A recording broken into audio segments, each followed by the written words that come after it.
በህይወቴ ማለት ያሳለፍኩት ብዙ ነገር አለ። ለእህቶቼ ትምህርት ይሆናል ብዬ ማስበው ላካፍላቸው በመጀመሪያ ሲቀጥል ደግሞ ያንተ ምክር እንድትለግሰኝ ነው የምፈልገው። እሺ በመጀመሪያ አረብ ሀገር ነበር እና ከዛ መልካም እሺ እና አንዲት ሴት ልጅ ወልጄ ነበረ። ወልጄ ስራ እየሰራው ያለ ጠላ ነበር የምሸጠው። ከአንድ ወንድ ጋር ተዋወቅን ማለት ነው። እሱ የቀድሞ ታሪክ አለው። ከዛ ወደ እሱ ከገባው በኋላ ብዙ ማለት ነገሮችን አፋጠናቸውና ተጋባን።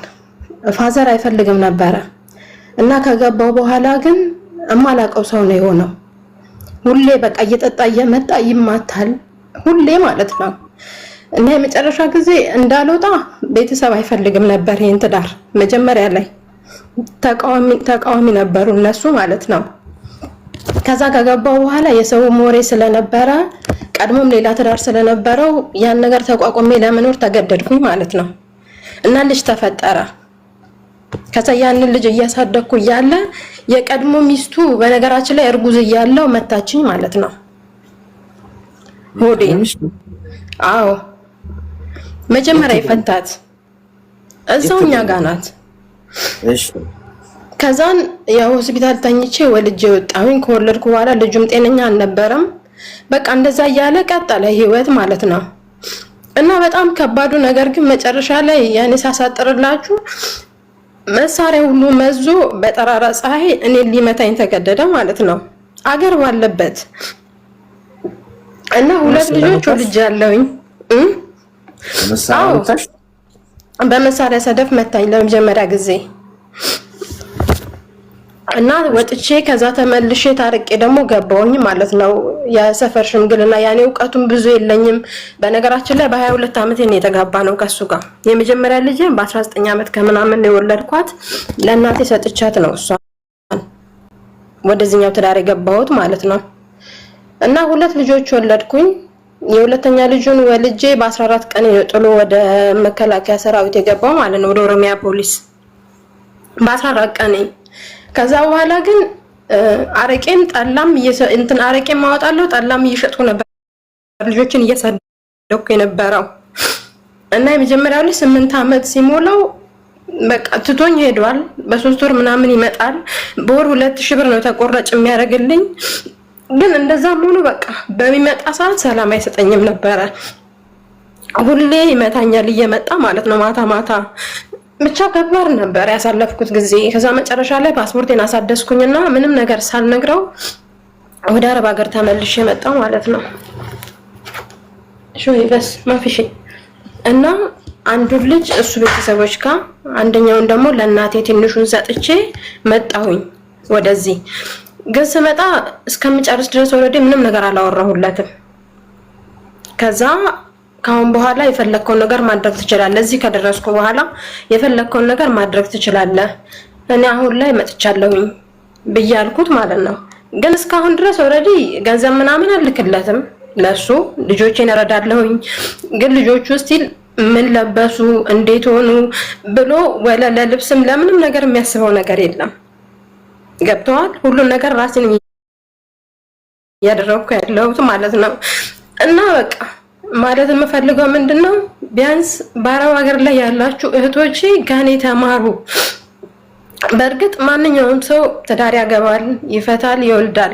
ነገር ግን ቢያንስ የቤተሰብ ምክር መስማት እንዳለባቸው እና ደግሞ በተቻለ መጠን በቃ ብዙ መጠናናትና የዛ ሰው ባህሪ ጠንቅቆ ማወቅ። ሰው በእርግጥ ጨዋ አይደለም ተቀምሶ አይታይም። እና ይሄ ነው በቃ ባጭሩ ስነግርህ ይሄን ይመስላል የኔ ታሪክ። ስለዚህ ቀጥል እስኪ ኒውት አደርጋለሁ። እኔ አሁን ተለያይታችኋል? ያው 80 አላወረድኩኝ፣ እንደዛው ነው ጥዬ የመጣሁት። ልጅሽስ? ልጄ አንደኛው እናቴ ጋር ነው ያለው ትንሹ የ4 ዓመቱ፣ የ8 ዓመቱ ደግሞ እሱ ቤተሰቦች ጋር ነው ያለው። ምንድነው የሚልሽ አሁን? ማለት እሱ እያለ ያለው የሰው ልጅ ይስተካከላል ነው። ግን በቃ ሁሌ እስተካከላለሁ ይላል። ታርቄ ከገባው በኋላ ሳምንት ትልቅ እድሜ ነው። በቃ ጠጥቶ መጥቶ መማታት ነው። ይሄ ነው ስራው። እሺ ሚዩት አድርግና አዳምጥ። እሺ አሁን እኔ ቅድም ያልኳችሁ ይሄ ነው። አያችኋል? አሁን ቅድም ሲያሾፉ ቅድም ምናምን ስትናደዱ ነበር። እንደዚህ በጣም ጭንቀት ውስጥ ያለ ሰው አለ። ለነሱ ነው እዚህ ጋር መኖር ያለብን። ዛጋውን በቃ የማይሆን አቴንሽን ለመሳብ ምናምን ይመጣ ሰው ይኖር ይችላል። በትዕግስት ማለፍ ነው ሰዎችን ለማገልገል እስካለን ድረስ። አሁን አንደኛ ነገር ሚማታ ወንድ በጥፊ እንኳን ከሰነዘረብሽ ለቀሽ ውጪ ብዬ ተናግሬያለሁ። ይኸው እደግመዋለሁ። አሁን በሙሉ አፌ በሀቅ ጫማ ውስጥ ሆኜ የምነግራችሁ ሴቶች ወንድ ልጅ እጁን ያነሳብሽ ቀን ጉዳዩ ሁሉ ተጠናቋል። እሺ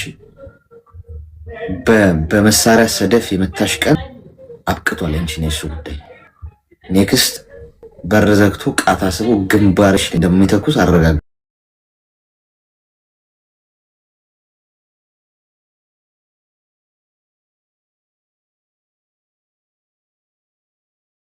አሲድ የተደፋባቸው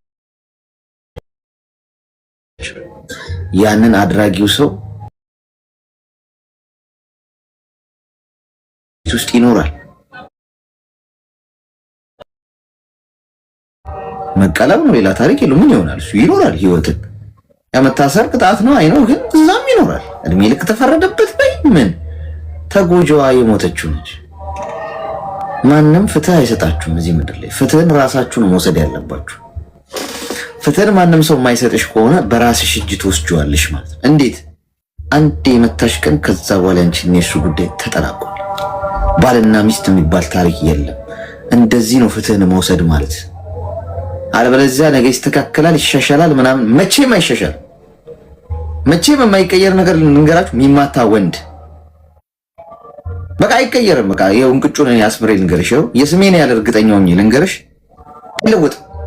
አሁን እንደዚህ አይነት ሪሌሽንሺፕ ውስጥ ያላችሁ፣ አቢዩዝ የምትደረጉበት ግንኙነት ውስጥ ያላችሁ ሴቶች፣ የምትሰደቡበት፣ የምትዋረዱበት፣ የምትደበደቡበት አይቀየርም። በቃ ይህን እንዴት አረጌ ጭንቅላታችሁ ውስጥ ብጨምረው ደስ ይለኛል። በቃ መቼም አይለወጥም። የሚስተካከል ጉዳይ የለም። ተፈጥሮ ነው። ያ ሰው ከልጅነቱ ያደገበት ነው። ይቅርታ ጠይቆች ተንከባሎ እግርሽ ስል ሁለተኛ አይለምደኝም ማሪኝ የኔ ልልት ምናምን ብሎሽ መልሶ ያርድሻል አጋድሞ። ስለዚህ ሳትሞቺ በህይወት ከዛ ቤት መውጣት አለብሽ። ስለዚህ በታሪክ ከዚህ ሰው ጋር ምንም አይነት ዲል ማድረግ የለብሽም። ያው እንደዚህ ስታረጊ ማስፈራራቱ አይቀርም። እገልሻለሁ፣ ህይወትሽን አበላሽዋለሁ፣ የትማት ነው ቀጣዩ ዋይዞ። አሁን የሚቀጥለውን ነገር ልንገርሽ። አሁን እየለመነሽ ነው አይደል? ይስተካከላል እያለሽ ነው። ኖ ብለሽ በዛው ከጸናሽ ትክክለኛ ፊቱን ታይዋለሽ፣ ትክክለኛ ማንነቱን ታይዋለሽ። ጭምብሉ ሲገለጥ ምን አይነት አውሬ ሰው ጋር ትኖሪ እንደነበር የምታረጋግጨው አሁን ነው። እምቢ ብለሽ በእምቢታሽ ስትጸኚ እገልሻለሁ ማለት ይጀምራል። ቃል በቃል ከማንም ሰው ጋር አትኖሪም። ስትመጪ እዚህ ህይወትሽን ነው ማጠፋው። መሳሪያ ሲይዝ አንዳንድ ሰው ከጉልበት የሆነ ይመስለዋል። ባይዜ ከእግዚአብሔር በላይ ጉልበተኛ የለም። ጉልበቱን ግን አሳይቶን አያውቅም። ሁሌ ፍቅሩን ነው የሚያሳየን። ገብቶሻል? ጉልበቱን እንኳን ጉልበቱን ቀርቶ የኔ እናት እፍ ቢለን የለንም። ከመኖር ወደ አለመኖር ነው የምንቀየረው። ግን ጉልበቱን አሳይቶን አያውቅም። ከእሱ በላይ ጉልበተኛ ሆኖ ነው ይመስላቸው አንዳንድ ሰዎች። ከፈጣሪ በላይ ጉልበት በቃ ወይ ዱላ ካለው ወይ መሳሪያ ካለው ወይ የሆነ ሁኔታ ላይ ፖዚሽን ላይ ከሆነ ገንዘብ ካለው ምናምን እንደፈለገ ሊያደርግሽ እንደሚችል ነው የሚያስበው። በአንድ ራስ ምታትና ጉንፋን በሽታ አልጋ ላይ ሊንከባለል እንደሚችል ረስቶታል። ሁለተኛ እዚህ ሰው አጠገብ እንዳደርሺ በታሪክ ልጅ ካላችሁ ልጁን ያሳድግ ያስተዳድር። ከዛ ውጪ አጠገቡ እንዳደርሺ ከሱ ጋር ምንም አይነት ዲስከሽንም አታርጊ።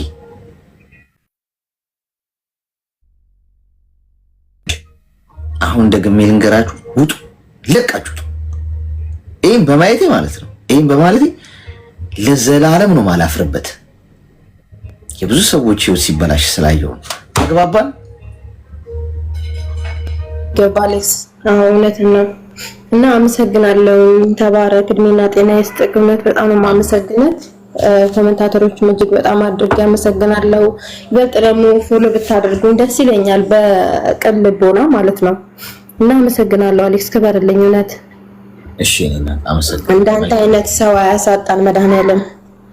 አሜን አሜን። አመሰግናለሁ። እሺ እስቲ ከስሜ ጎን ያለውን ልብ ቅርጽ ምልክት እየነካችሁ